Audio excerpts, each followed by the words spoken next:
Hola, hola, ¿cómo están? Bienvenidos a Toda Letras. Gracias por acompañarnos en este micro cuarto consecutivo. Cuarto programa ya, Bien. tradicional espacio de literatura. Por toda. Bueno, para hoy trajimos Una libro obra de teatro. que se las Adelanto. trae. Sí. Está bien, está bien. Adelanto. Es una obra de teatro de un escritor irlandés, probablemente el más notable de todos ellos. Hablamos de Oscar Wilde. La importancia de llamarse Ernesto. Bueno, hacemos una especie de reseña biográfica de Wilde, a ver quién fue Oscar Wilde. Bueno, nace en 1854, en la época de la Gran Bretaña victoriana, y es un poco la figura del intelectual rebelde, ¿no? Del escritor ingenioso que va a contramano de los modismos y de las convenciones. Escribió poemas, obras de teatro, novelas, fue bastante... Sí, muy productivo, prolífero. Sí, prolífero en ese sentido. Y tuvo una cuestión justo en la época en que se estrena esta obra, que fue en 1895, ya hacia el final de su vida. Se estrena con mucho éxito, pero ¿qué pasa? Paralelamente estaba afrontando una serie de problemas legales. ¿Por qué? Porque se lo acusa de indecencia grave por una relación aparentemente Que él tenía con un muchacho. Poco decorosa, Bien. como eufemismo de Sí. homosexual, digamos, ¿no? De la Sí. época. En realidad ellos estaban bárbaros los dos, pero el padre de él, el padre del otro, que no recuerdo el nombre, pero aparece, se puede googlear. sí. Igualmente igual que tenía estaba mucho casado. poder, sí, también O sea, estaba tenía casado, su, sí. su doble vida. Pero podría dijimos decir. que él iba en contra de las Él iba en cuestiones contra. victorianas.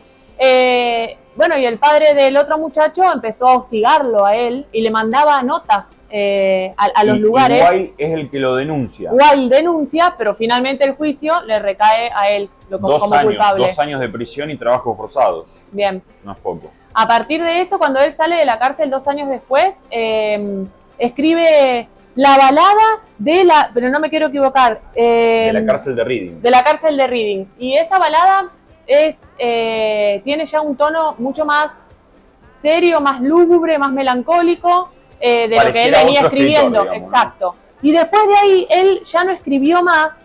Eso fue lo último que escribió antes de morir, porque muere en el año 1900 en París, dejando 2 hijos y bueno, y una obra Con vastísima. un nombre falso estaba en París, creo. En París porque se había, exacto, para empezar una vida de nuevo. Y él escribió la balada de la cárcel de Reading y a la vez se destaca una frase suya que me parece que es súper simbólica para lo que él habrá estado viviendo. Él dice: escribí cuando no conocía la vida. Ahora que entiendo su significado, ya no tengo que escribir. La vida no puede escribirse, solo puede vivirse. Fuerte, fuerte. Bueno, Sí. hasta ahí un poco la historia del escritor. Pero vamos a la obra, vamos a la importancia de llamarse Ernesto. En inglés hay un juego de palabras, en inglés que es el idioma original en el que se publica. Tenemos un juego de palabras en el título. En inglés sería The Importance of Being Earnest, que literalmente traducido sería la importancia de ser formal o la importancia de ser serio. En la traducción Se pierde el juego, sí, pero lo sabemos. O sea, y es un tema que atraviesa toda la obra, todo el argumento de la sí. obra de O sea, de en teatro. realidad Wilde lo sabe activar igual, aún no teniendo el título como tal, como en ese doble sentido. Y tiene un subtítulo también. Tiene un subtítulo. El subtítulo es Comedia frívola para gente seria en 3 actos. La edición que nosotros tenemos está en 3 actos, pero también hay ediciones que la tienen 4 escriben actos. en 4 actos.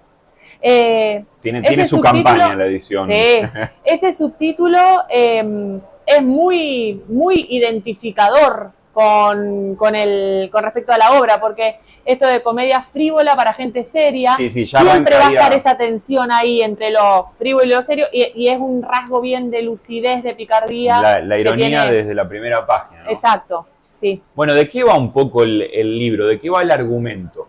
Tenemos un protagonista que es Juan, un muchacho que vive en el campo, que ha sido encontrado de pequeño por una persona acaudalada, que después fallece y lo deja a él a cargo de la propia nieta. A él lo encontraron en un bolso, en una estación Lo de tren. encuentran, claro, lo habían abandonado. Sí. Entonces Juan crece con la nieta de quien lo educó a él de algún modo a cargo de esta chica que es Cecilia, y trata de dar todo el tiempo un aire de seriedad, de formalidad. Porque él es el tutor claro, de ella. Es la referencia de esta muchacha. Sí. Pero ¿qué pasa? Juan tiene incursiones en la ciudad.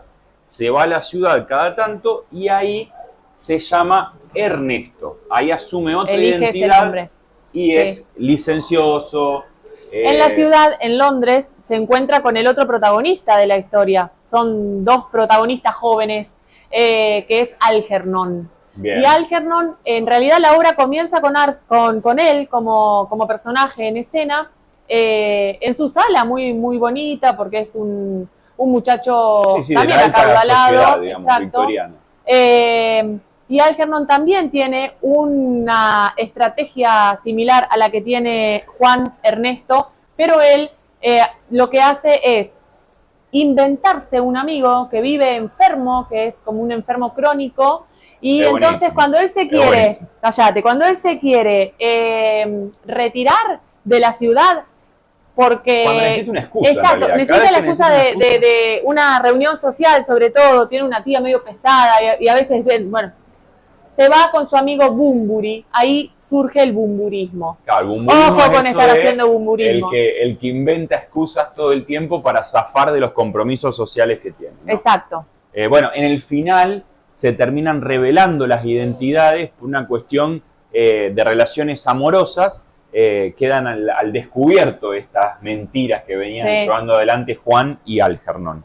Y bueno, y de ahí que esto decíamos, lo del subtítulo, lo de comedia frívola para gente seria. En la obra todo el tiempo va a estar apareciendo dos polos, siempre en tensión, como ponerle el campo y la ciudad, es uno que es el campo es Juan, la ciudad Algernon, y sin embargo siempre se están entrecruzando la apariencia y la realidad, la diversión con la moralidad, y la belleza también está presente, sí.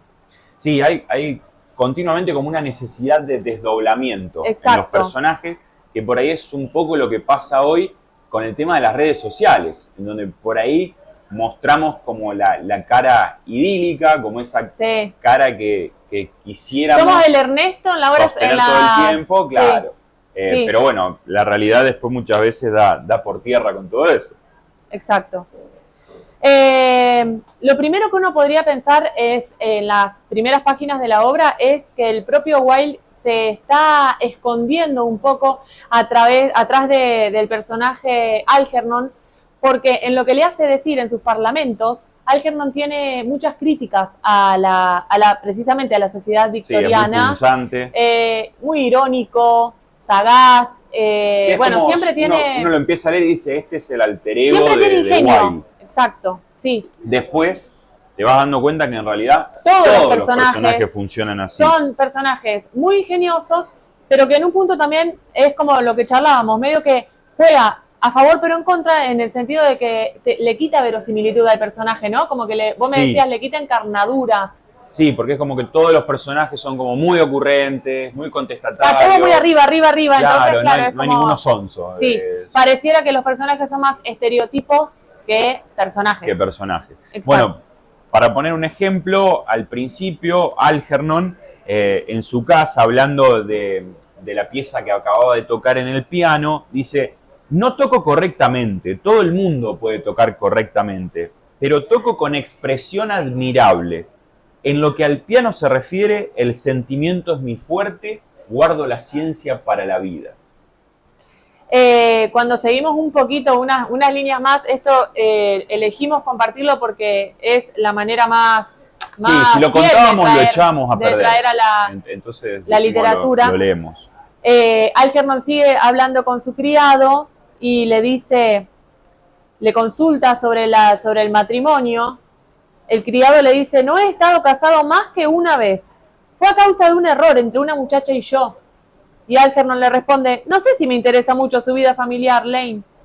No, señor, no es un tema muy interesante. Yo nunca pienso en ella. Con el mismo tema del matrimonio, un poquito más adelante, dice: la verdadera esencia del romanticismo es la incertidumbre. Si alguna vez me caso, haré todo lo posible por olvidar el hecho. Lo que está bueno es que hay críticas al matrimonio, sí, críticas al matrimonio, pero no están ni desde un costado machista ni un feminista. No, Entonces, es como que logra hacerlo sí, más allá de eso. exacto, supera. Nos dábamos cuenta que play, que es obra de teatro en inglés, también es jugar. Y acá realmente lo que sentimos que hace Wilde todo el tiempo es jugar, es divertirse mientras va escribiendo la historia. Sí. Y un rasgo que no hablamos todavía, pero que sí aparece también en la obra, es una cierta ternura. La personaje que dijimos, Cecilia, que era la nieta del señor acaudalado, la tutelada por Juan, se enamora, paradójicamente se enamora de Ernesto, el hermano de Juan, que Juan lo inventa todo el tiempo, ella no lo vio nunca, en realidad, pero sabe que hay un hermano Ernesto dando vueltas por ahí. Por las descripciones. O por los comentarios que hace Juan. A todo esto Ernesto era un tiro al aire y no se sabía exactamente nunca dónde estaba. Siempre Juan iba a buscarlo. Y ella empieza a escribirle cartas a Ernesto y ella misma se escribe cartas y se responde en nombre de Ernesto. Hasta incluso llega a tener discusiones con Ernesto. Se han peleado y se han reconciliado por carta. Bueno, es muy bueno. Sí, tanto... bueno, y las dos, Gundelinda, que es una prima de Algernon, como Cecilia, ¿prima o sobrina? Prima. Prima. Bien, digo bien, prima. Están las dos atravesadas por el tema de Ernesto como nombre. O sea, para ellas es fundamental que los muchachos de los cuales se han enamorado se llamen Ernesto. ¿Le parece algo Es que fascinante? ellos le mintieron y le dijeron que se llamaban Ernesto, pero después, claro, que se encuentran con que no. Y el problema es que ellas se enamoraron más del nombre que de la persona. Que ahí te dice, vos decís, el nombre, ¿qué? ¿Te identifica o vos llenás al nombre? Sí.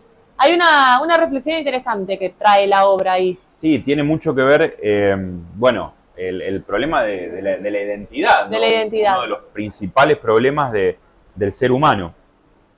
Bueno, y en el cierre de la obra, ¿qué pasa? Las mentiras van llegando a un punto en donde ya no se pueden más sostener. Incluso ellos han tratado, cuando digo ellos, me refiero a Juan y a Algernon. De convencer. De cambiarse el nombre. Sí. Quería contar sí. que cuando están en el campo, en un momento, porque la acción comienza en la ciudad, en el primer acto, y se traslada al campo a partir del segundo acto.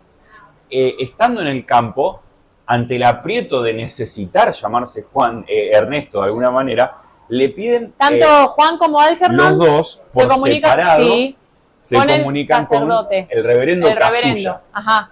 Casulla, otro caso ahí. Sí, que es una prenda litúrgica del oficio religioso cristiano que usa el sacerdote, ¿no? Y el reverendo se llama reverendo Casulla, irónicamente. Y le piden que piden el bautismo, digamos, quieren cambiarse el nombre. Pero bueno, se termina después dando ahí un giro. No, claro, porque en realidad después Vamos a hacer un poco de spoiler, capaz. Sí, pero no tanto, vamos a tratar de controlar. Bueno. Pero se explican uno con otra, tanto Algernon con Cecilia y Juan con Gundelinda, y entre ellas mismas se entran a cuestionar, che, ¿vos le creés lo que dice? Que también esto es parte del ingenio de Wilde. Las respuestas son el estilo esto. No le creo, pero eso no influye en modo alguno en la admirable belleza de su respuesta. Y Gundelinda remata, cierto, en cuestiones de gran importancia, lo esencial es el estilo y no la sinceridad. Claro, y hay como vemos que Wilde opone, digamos, la belleza a la verdad y se queda con la belleza. Es que es la literatura eso, ¿no? En un punto. Y sí, porque el discurso literario no busca la verdad, sino la verosimilitud. También me recuerda a la película de Gran Pez, en ese sentido, en donde hay una construcción de versión de la realidad. No cambia lo que ocurre, pero sí el padre está siempre contando cosas que el hijo piensa que son mentiras, pero después se da cuenta que no. En verdad son más bellas que lo que ocurrieron, en realidad. Bien. ¿Nos vamos al cierre? Nos vamos al cierre, pero me quedaba la idea esta de que a veces los diálogos son tan inmanentes, atrapan tanto el presente de la escritura de Wilde en esta obra, que impide por ahí hacer proyecciones. Uno no está especulando cómo va a terminar esto, qué va a pasar al final del capítulo, qué va a pasar al final de la obra. se disfruta tanto la lectura.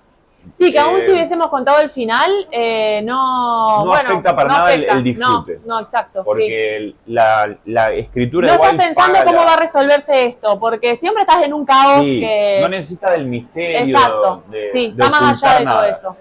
Sí. Bueno, y decíamos esta idea de que Wally en definitiva conversa consigo mismo. Exactamente. Es toda una conversación. Sus personajes pareciera que son diferentes facetas del mismo y se pone a jugar en eso, que por eso decíamos lo de play. Así que si quieren leer teatro, que por ahí es una recomendable apuesta diferente. Sí. Teatro de 125, 130 años. Y aún muy actual. Muy fresco, es cierto. La importancia de llamarse Ernesto. Muchas gracias por estar con nosotros. Nos vemos.